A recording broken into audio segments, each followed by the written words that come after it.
মাগুর মাছটা আমি কাটছি, চলুন দেখা যাক কিভাবে মাছটা কাটতে হবে।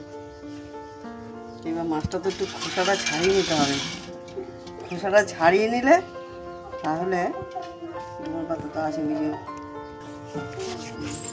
এইটা হলো ডুমুর পাতা। ডুমুর পাতা দিয়ে মাছ যদি এরকমভাবে ঘষা যায় তাহলে কিন্তু মাছের যে উপরের অংশটা, মাছের যে উপরে একটা কালো শ্যাওলার মতন পড়ে থাকে, এই শ্যাওলাটা ভালো করে মাছ থেকে তুলে নিতে হবে ডুমুর পাতা দিয়ে ঘষে ঘষে।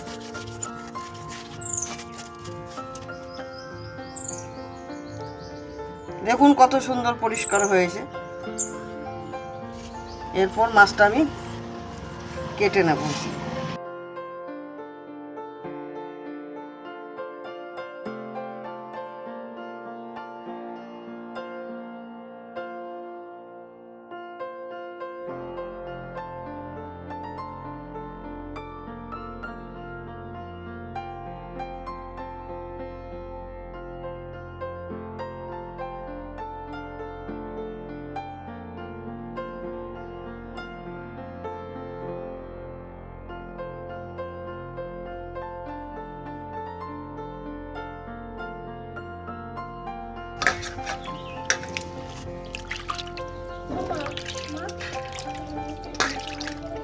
এই মাছ দিয়ে আমি আজ তৈরি করব কাঁচকলা দিয়ে আর খানকুনি পাতা দিয়ে ঝোল।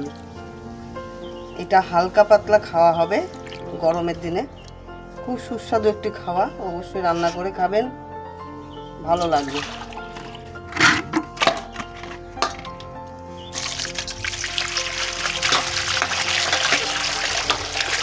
ব্যাস হলো।